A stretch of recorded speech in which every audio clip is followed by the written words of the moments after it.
Hello student, UP polytechnic entrance exam 2025 से form भरा है और आप K1 की तैयारी करना चाहते हैं, सिविल इंजीनियरिंग की तैयारी करना चाहते हैं तो ये वीडियो आपके लिए है। ये चैनल आपके लिए है। फिजिक्स के मोस्ट इंपोर्टेंट क्वेश्चन मैं आपको बता रहा हूँ। नोट कर लेना, याद कर लेना, बहुत काम आएंगे।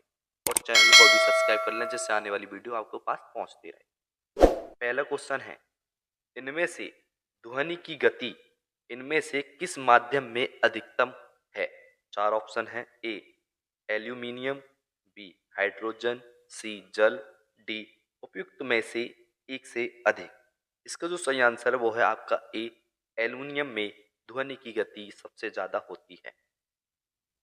दूसरा क्वेश्चन है, प्रकाश तरंगें किस प्रकार की तरंगें होती हैं?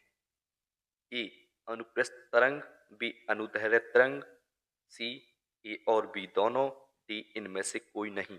इसका जो सही आंसर होने वाला है वो आपका अनुदैर्ध्य तरंग प्रकाश की तरंगें होती हैं। तीसरा क्वेश्चन है, पृथ्वी के किस बिंदु पर गुरुत्वाकर्षण नहीं होता है? ए उत्तरी और दक्षिणी ध्रुव पर, बी भूमध्य रेखा पर, सी समुद्र की सतह पर, डी पृथ्वी के केंद्र पर। इसका जो सही आंसर है वो है आपका डी पृथ्वी के केंद्र पर गुरुत्वाकर्षण नहीं होता। चौथा क्वेश्चन है, निम्नलिखित में से किसकी तरंग दैर्ध्य सबसे कम होती है? ए दृश्यमान किरणें, बी गामा किरणें, सी अवरक्त किरणें, डी एक्स किरणें। इसका जो सही आंसर है वो है आपका यानी बी गामा किरणें की तरंग दैर्ध्य सबसे कम होती है। पांचवा क्वेश्चन है, निम्नलिखित में से कौन सा धारा के तापीय प्रवाह पर आधारित नहीं है? चार ऑप्शन है। विद्युत ऊष्मक, बी विद्युत बल्ब फिलामेंट वाला, सी विद्युत इस्त्री, डी माइक्रोवेव। इसका जो सही आंसर है वो है आपका डी माइक्रोवेव। छठा क्वेश्चन है, प्रति बाधा का मात्रक क्या होता है? ए ओम मीटर, बी एम्पियर, सी फैराडे, डी ओम। इसका जो सही आंसर है वो है आपका ओम। प्रतिबाधा का मात्रक ओम है। सातवां क्वेश्चन है, जरा दूरदृष्टि को सही करने के लिए आमतौर पर इस्तेमाल किया जाने वाला लेंस प्रकार है? ए अवतल लेंस, बी द्विफोकल लेंस, सी उत्तल लेंस, डी बेलनाकार लेंस। इसका जो सही आंसर है वो आपका बी द्विफोकल लेंस।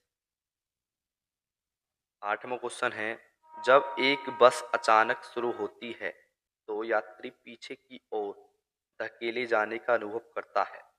निम्नलिखित में से किसका उदाहरण है? ए न्यूटन का पहला नियम, बी न्यूटन का दूसरा नियम, सी न्यूटन का तीसरा नियम, डी न्यूटन के कोई भी नियम नहीं। इसका जो सही आंसर है वो है आपका न्यूटन का पहला नियम। नौवां क्वेश्चन है, क्षमता के हिसाब से भारत के सबसे बड़े परमाणु ऊर्जा केंद्र का नाम बताइए। ए तारापुर, बी काकरापार, सी गंगा, डी कुंडनकुलम। इसका जो सही आंसर है वो है आपका डी कुंडनकुलम।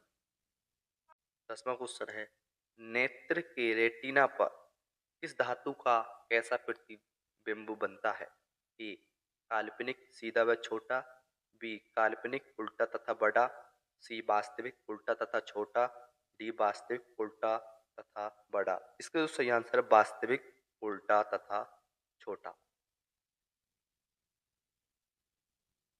11वां क्वेश्चन है, अभिनेत्र लेंस की फोकस दूरी में परिवर्तन किया जाता है? ए पुतली द्वारा, बी दृष्टिपटल द्वारा, सी पश्चमाभि द्वारा, डी परितारिका द्वारा। इसका जो सही आंसर है वो आपका पश्चाभि द्वारा। इसका जो सही आंसर है सी है पश्चमाभि द्वारा। 12वां क्वेश्चन है, आंख व्यवहार करती है? ए अवतल दर्पण की तरह, बी उत्तल दर्पण की तरह, सी उत्तल लेंस की तरह, डी अवतल लेंस की तरह। इसका जो सही आंसर है वो है आपका उत्तल लेंस की तरह यानी सी आंसर है इसका। 13वां क्वेश्चन है, जब प्रकाश अत्यंत चमकीला होता है तो पुतली बन जाती है। ए बड़ी, बी सामान्य रहती है, सी छोटी बन जाती है, डी इनमें से कोई नहीं। इसका जो सही आंसर है वो है आपका छोटी बन जाती है, यानी सी आंसर है। 14वां क्वेश्चन है, जरा दृष्टि दोष को दूर करने के काम में लाया गया लेंस होता है। ए उत्तल लेंस, बी अवतल लेंस, सी बेलनाकार लेंस, डी बाईफोकल लेंस। इसका जो सही आंसर है बाईफोकल लेंस। 15वां क्वेश्चन है, प्रकाश के किस वर्ण के लिए तरंग दैर्ध्य अधिकतम होता है। ए लाल, बी पीला, सी बैंगनी, डी हरा। इसका जो सही आंसर है वो है आपका लाल। तो दोस्तों आज के लिए इतना ही।